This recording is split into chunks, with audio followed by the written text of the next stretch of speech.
안녕하세요. 스프링살롱의 이진열입니다. 영상으로는 진짜 오랜만에 인사를 드리는데요. 사실 아시는 분들은 아시겠지만 제가 이 스프링살롱 유튜브 컨텐츠를 만드는 일이 제 본업이 아닙니다. 저는 한국시니어연구소라는 스타트업을 창업해서 대표를 맡고 있고요. 작년 10월에 저희 회사가 시리즈 A 투자를 받으면서 정말 정신없는 요 몇 달을 보냈습니다. 사실 저희 회사가 이 시리즈 A 투자를 받기 전까지만 하더라도 정부 지원 사업을 최대한 끌어모아서 그 사업비를 가지고 정말 허리띠를 쪼매서 사업을 지금까지 해왔는데요. 제목에서는 어그로를 끌어서 이 정부 지원 사업에 100% 합격했다 이렇게 말씀드리긴 했지만 너무 슬프게도 저희 회사가 2019년부터 2020년까지 2년 동안 정부 지원 사업을 하나도 선정되지 못했습니다. 100% 탈락을 한 거죠. 근데 너무 아이러니하게도 이 사업계획서의 구성만 바꿨을 뿐인데 2021년도에 지원한 정부 지원 사업은 모두 100% 합격을 했습니다. 게다가 심지어는 2020년도에 탈락한 정부 지원 사업인데 2021년도에는 합격을 한 사례도 있고요. 2021년도에 한 모든 정부 지원 사업들이 최우수 회사로 결과를 받기도 했습니다. 오늘은 저희가 도대체 어떻게 구성을 바꿨길래 이 정부 지원 사업이 전부 다 광탈하다가 합격할 수 있었는지에 대해서 3가지의 꿀팁을 말씀드리고자 합니다. 첫 번째는 이 정부 지원 사업의 주제, 그러니까 우리의 사업 아이템을 심사위원들이 딱 봤을 때 뭔지 알 수 있게끔 잘 서술해야 된다는 점입니다. 사실 우리는 우리 사업 아이템에서 너무 잘 알아요. 근데 이걸 딱 한 줄에 그 문장으로 우리 사업 아이템의 가능성과 이 아이템의 차별성을 설명하는 게 사실 여간 쉬운 일은 아닙니다. 사실 저희가 이 정부 지원 사업 정말 광탈하고 2021년도에 한번 제대로 준비해보자 할 때 정말 많이 도움이 된 유튜브 컨텐츠가 있었어요. 바로 2호 채널에 올라와 있는 실패한 사업계획서 리뷰하기라는 컨텐츠였는데요. 여기서도 이야기하듯이 요즘 정말 많은 스타트업들이 본인들의 회사의 사업 아이템, 주제를 뭐 멋있게 AI, 빅데이터, 뭐 딥러닝, 요즘 같으면 뭐 메타버스 이런 말을 써서 표현한다는 거예요. 네, 실제로도 제가 2020년도에 떨어졌던 지원서를 한번 보니까 저희 사업 아이템의 이름을 빅데이터 AI 솔루션을 적용한 개인 맞춤형 토탈 재가 요양 서비스라고 제가 썼더라고요. 지금 생각하면 진짜 정말 부끄러운데요. 게다가 핵심 기술을 뭐라고 썼냐면 DNN 및 LSTM 기술을 활용한 노인의 건강정보 분석 및 방문 요양 서비스 추천 시스템이라고 썼어요. 지금 보면 진짜 고맙고 죽고 싶은데요. 왜 떠드는지 알 것 같아요, 지금 보면. 예전에 저희가 한 컨텐츠 중에서 실제로 정부 지원 사업의 심사위원으로 들어가시는 대표님을 모시고 저희가 한번 꿀팁을 받아본 적이 있어요. 실제 심사위원들은 혼자서 정말 많은 거의 수백 개의 지원서들을 제한된 시간에 검토해야 되다 보니까 한 회사당 사실상 한 3분 정도밖에 지원서를 볼 시간이 없다는 거예요. 우리는 진짜 영혼을 갈아 넣어서 이 자료 안에 우리 회사의 모든 걸 보여주고 싶은데 사실은 심사위원들은 고작 3분 만에 우리 회사를 보고 점수화를 해야 된다는 거죠.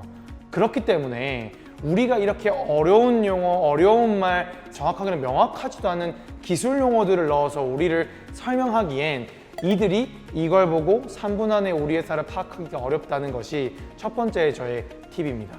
그래서 저는 여러분들께 추천드리는 방법은 이 심사위원들 딱 봤을 때 이 사업의 주제, 사업 아이템이 첫 번째로 이게 무슨 말인지 딱 직관적으로 알아야 되고, 두 번째는 또 이 아이템이네 이렇지 않아야 되고, 세 번째는 마지막으로 조금 더 읽어볼까 하는 마음이 들 수 있게끔 이 한 줄짜리 우리 사업 아이템을 잘 정의하셔야 된다는 점입니다.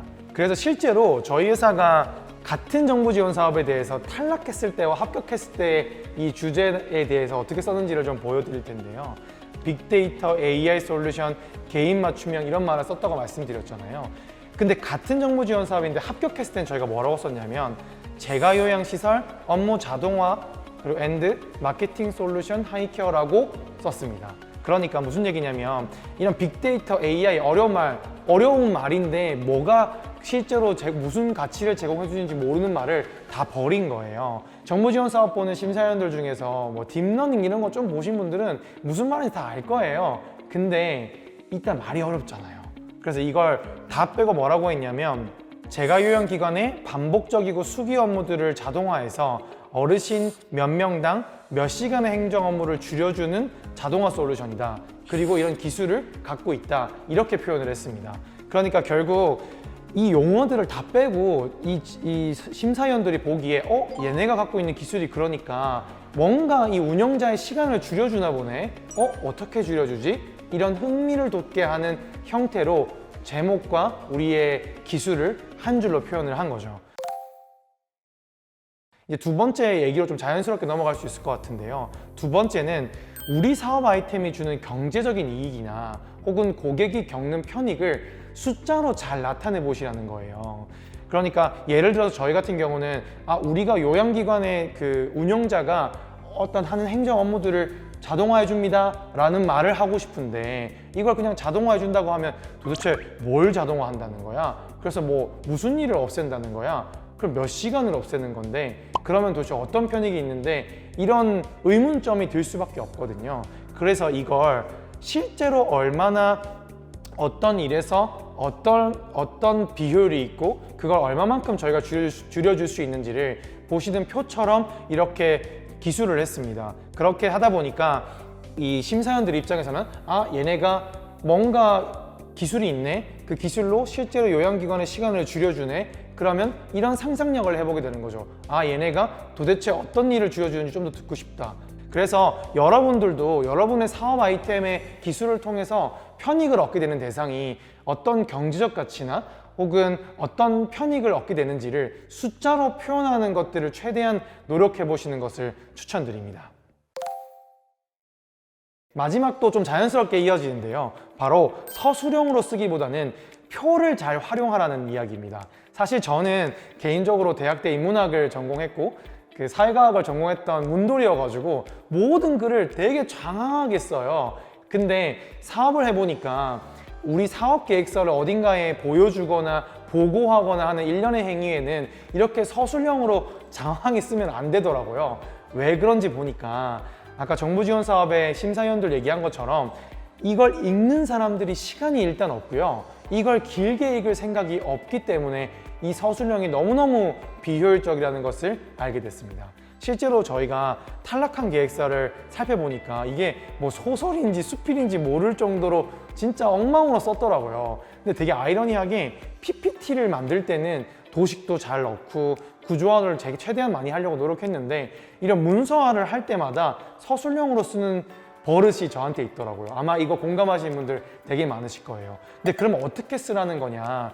여기 지금 저희가 합격했을 때 사업계획서 일부를 이제 발췌해서 좀 올려드렸는데요. 보면 경쟁사 분석을 할 때도 이렇게 표로 각 경쟁사마다 어떤 걸 핵심 가치로 하고 있는지, 그리고 수익 모델이 뭔지, 이런 가치들이 어떤 차이가 있는지를 쭉 표로 표현을 합니다. 그 다음에 우리 회사, 우리 솔루션은 어떤 게 좋은 건지를 이렇게 파랗게 따로 표시를 해줬어요. 사실 이런 구조화라는 게 참 쉽지가 않아요. 그렇지만 서술형으로 되어 있는 경우보다는 이런 표나 도식 이런 것들을 활용하게 되면 심사위원들이 조금 더 빨리 더 많은 정보를 습득할 수 있는 장점이 있는 것 같습니다. 그리고 이렇게 단순히 정보를 표로 표현하는 것뿐만 아니라 이미지를 넣고 싶을 때도 반드시 밑에 그 이미지를 표현하는 텍스트를 이렇게 표 형태로 같이 넣어줬는데요. 이렇게 되면 이 지원서를 읽는 심사위원들이 쭉 보다가 이미지를 해석하기 전에